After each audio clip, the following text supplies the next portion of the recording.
Akala ko yung pagpunta ko dito sa Hong Kong Disneyland ngayon, pang third time, is magiging boring na dahil alam ko na yung mga activities na meron dito. So, hindi ko na-expect na meron palang bago. At ito nga itong World of Frozen na tinatawag nila, which is, nakita namin to last time na punta namin ng grupo, ginagawa pa lang siya. Ilang taon na yon. Tapos, yung first time ko na nagpunta dito sa Hong Kong Disneyland, which is kasama ko ang mga amo ko. Bago pa lang ako dito nun. So, syempre, pag kasama mo ang amo mo, hindi mo siya as in ma-enjoy ng gano'n. Tapos, yung second time, na-enjoy ko as in bongga dahil grupo, tropa yung kasama mo. Pero wala pa nga tong World of Frozen. So, ngayon, syempre, laki tayo and very thankful dahil sa third time natin at meron ng World of Frozen, kasama na natin yung anak ko. So, hopefully next time na punta natin dito, buong family na yung kasama doon. As in, nakaka-amaze tong World of Frozen. Napakalaki, ang lawak niya. Pagpasok mo pa lang, ma-amaze ka na sa place kasi para ka talagang nandun sa movie na ni Elsa tsaka ni Anna. Nandito ka sa lugar ng Arendelle, gano'n. And then na nga, ito yung pinakang last part na pinuntahan namin dito sa Hong Kong Disneyland.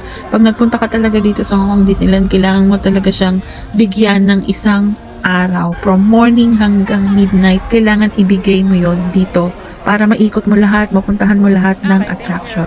Dalawa yung pwedeng masakyan na rides dito sa World of Frozen dito sa Hong Kong Disneyland. Bali yung isa, parang yung kagaya ng kay Kristoff, yung sa movie nila na nakasakay sila sa sleigh na may humahabol sa kanila. Doon yun sa kabila, which is hindi namin pinuntahan kasi medyo nagka-phobia na kami sa sinakyan namin sa labas kanina. So dito tayo sa medyo slight lang na parang teatro lang siya na makikita mo yung kabataan ni Elsa at Anna, which is yun yung nasa Frozen Part 1 na movie.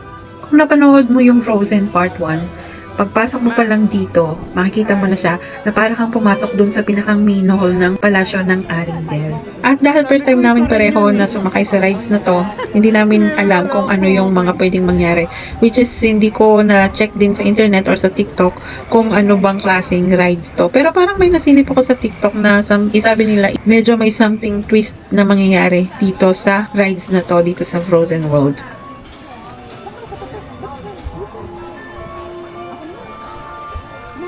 So ayun, habang nakasakay kami dito, ma-enjoy mo talaga yung pinakang view na parang teatro na as in nandun ka sa movie ng Frozen Part 1. Ito yung team ng kabataan nila ni Elsa and Anna. Ito mismo yung nandun sa movie.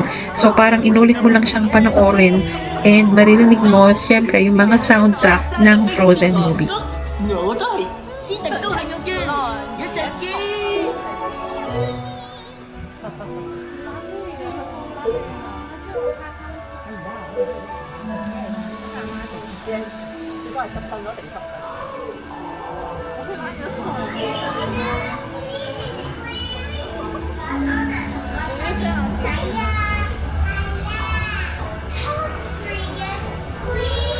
On a day very much like today, Anna saved her sister with an unselfish act of true love. And syempre, nandito tayo sa Hong Kong, so maririnig din natin yung language na may halong English and Cantonese.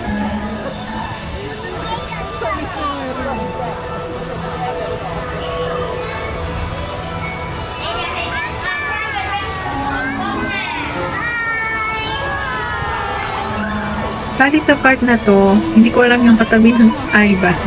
Medyo ano na siya, nagpapanik na siya kasi hindi namin talaga alam kung anong mangyayari dito dahil nga dun sa mga chismis na sinasabi nila na pwede kang mabasa sa rides. So yung katabi niya is nagpapanik na, umiiyak na, hindi ko alam kung anong nangyayari. So hindi ko na alam kung anong ganap ang nangyayari dito.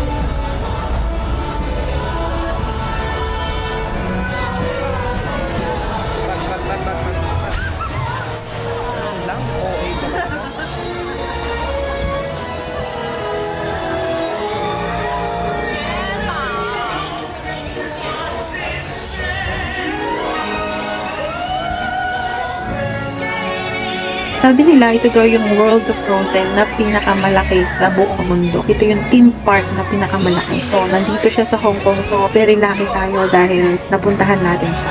And talaga namang pag nandito ka, talagang ma-amaze ka sa isipin mo paano ba nila ginawa to? Gaano ba? Magkano? Parang napakagaling. Doon pa lang sa movie, kung pinapanood mo siya sa TV, talagang gustong-gusto mo siyang panoorin. Bali yung Frozen noon, nakailang ulit ako kasama ng mga bata na panoorin. Dito pa kaya na parang nandun ka kasama kanila. Let's just call it a night. 'Cause for the first time.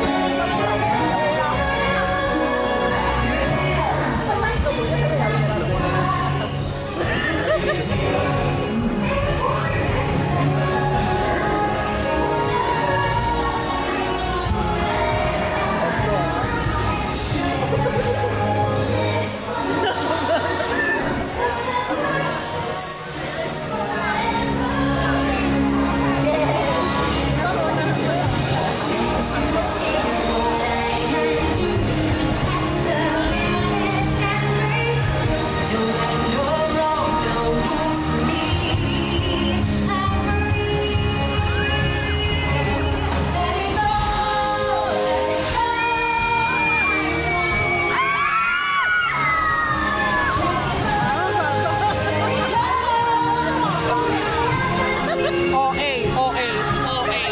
Sobrang OA na mag-react. Nakakainis. Akala niya may grizzly din.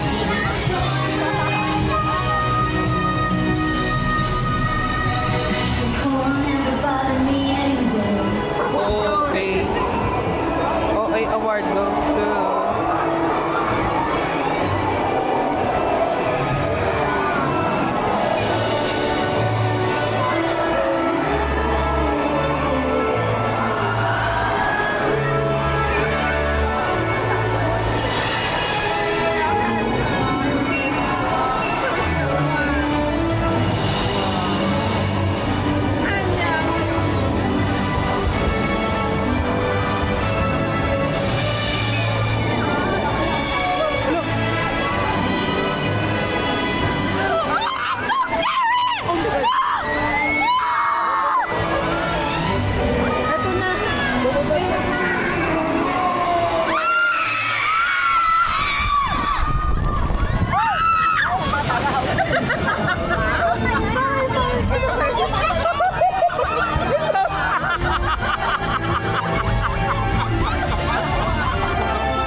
Kasi ganyan.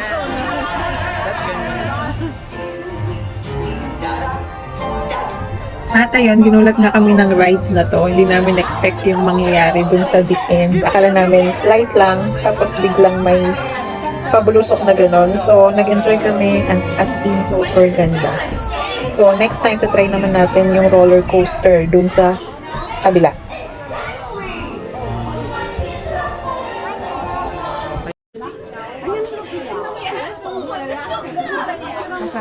And ayun, after ng ride, makikita mo dito pagbaba mo, yung may camera pala na nagkiklik sa'yo dun sa pagbagsak mo. So makikita mo dyan yung mga photos mo na pwede mo siyang bayaran ng $68 or pwede mo siyang i-download sa Google, which is makikita mo dyan yung QR code na hindi naman namin nakita.